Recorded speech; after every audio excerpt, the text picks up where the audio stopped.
Stream Studio VS-2 ships with 3 banks of signature series sounds, and the Sean Devine bank has some great arpeggiator sounds as well as other ones, but some really nice distinctive arpeggiator sounds. I'm going to play you this part here. These are the notes that are being held, and there's some simple bass and drums accompaniment. Let's listen to what it sounds like.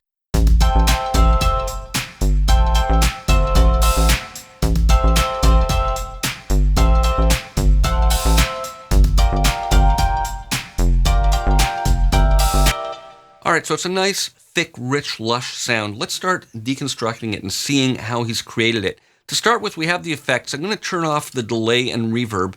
I'll do this as it's playing, and you'll hear the dramatic influence this has, that and the flanger as well.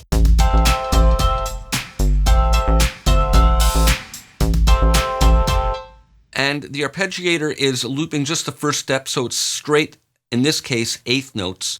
And it's over 1 octave, and it's playing the chord mode, so it's not breaking up the notes, but playing the whole chord. I'll turn that off, and we'll just hear the note ons here.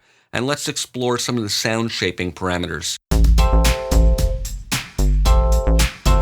The exciter is a pick, and the high protrusion is giving it a nice kind of sharp note off quality. You'll notice as I dial this up, it's going to exaggerate it.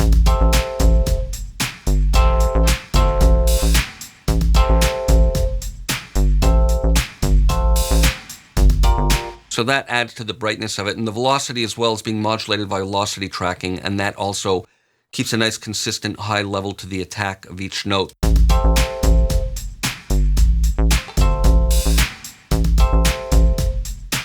In the geometry module, the pickup position is influencing the quality and thinning the sound out somewhat.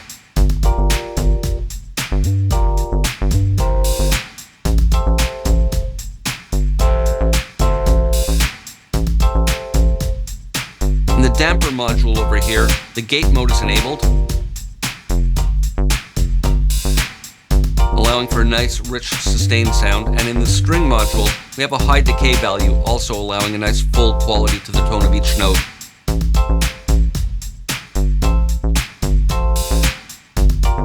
And the filter mode, the low-pass filter is filtering out the higher frequencies.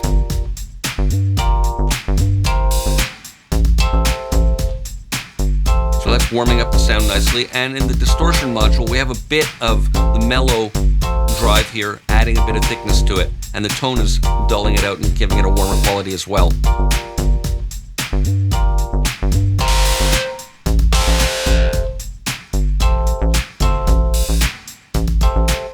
Let's look at another patch. The next one is called Helios ARP, and again, I'll play it for you as is with the same notes here. Again, very different sound, but a lot of similarities in terms of how the sound is shaped. Let me start by turning off the effects, and you'll notice that the chorus, and particularly the unison and chorus together, really add that thickened quality to it.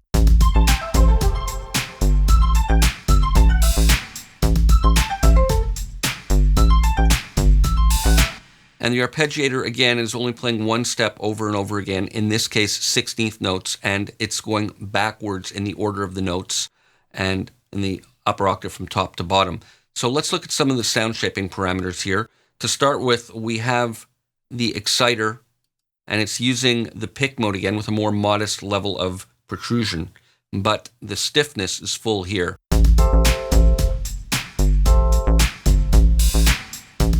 So it gives it a nice sharp quality, and again the velocity is being modulated with velocity here to keep the dynamics nice and strong.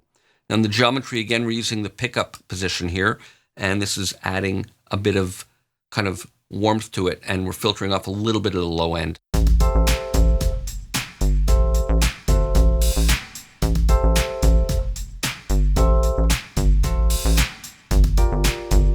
The string module, again, has a high decay value. And the damper, again, is using gate mode.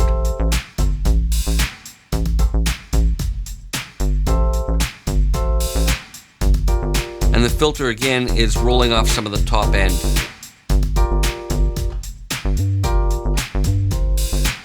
That's keeping it nice and warm, and there's no distortion being used here, and the body is large cavity with medium size and a long decay, but the mix is only using a little bit of this.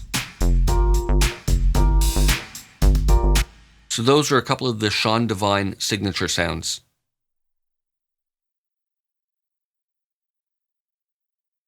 The Harm Visser bank has a lot of interesting sounds as well. Here's a conga sound, and here's a part that's being played with some simple accompaniment.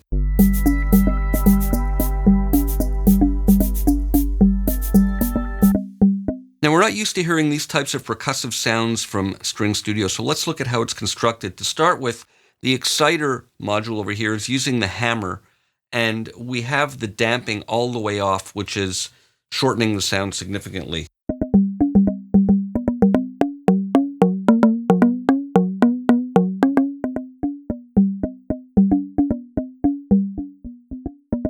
So it gives it a nice crisp attack and yet a short kind of quality to the length of the note. Now in the geometry module, we're using the pickup to thin it out.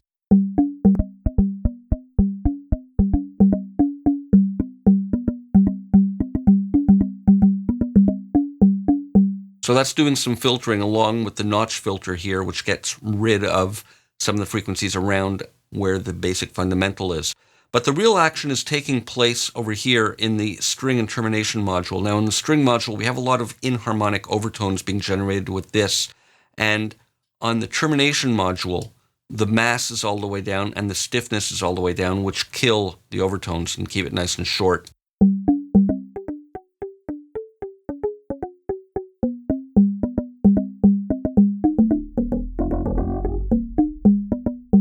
And that's how we get that percussive quality.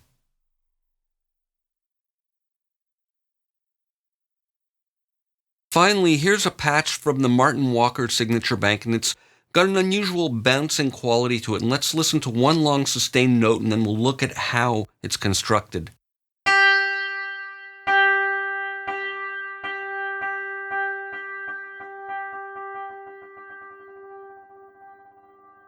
So that bouncing has got a nice long tail with nice variations and almost a random quality to the bounce. Now to start with, the exciter is the above hammer where it's striking from above the string, so that allows it to bounce on the string. And this, in conjunction with the high damping value over here, allows the bounces to continue and evolve. For example, if I play that same sustained note and dial this down, you'll hear them more muted.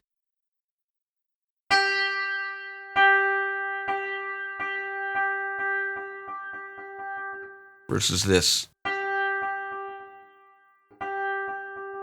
So they die away much quicker. And this is also used in conjunction with the damper module over here with gated mode. When this is off, we lose that bouncing effect. The gate mode is what allows it to continue bouncing. Here's that same sustained note now.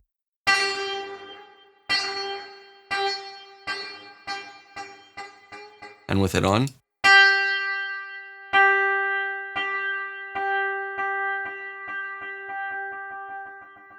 Now, what's adding to the variations as well is the velocity modulation of the stiffness and the amplitude.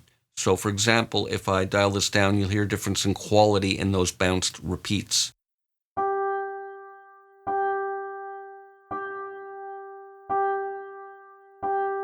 They're much duller.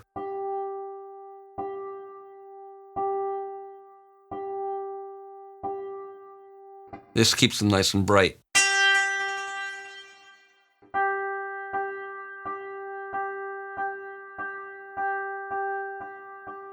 And as well, the velocity modulation here influences it.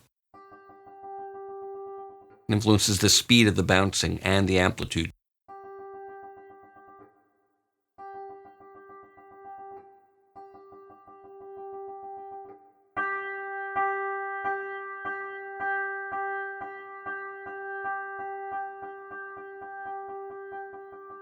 So all this leads to a very unusual and interesting complex sound in String Studio VS-2.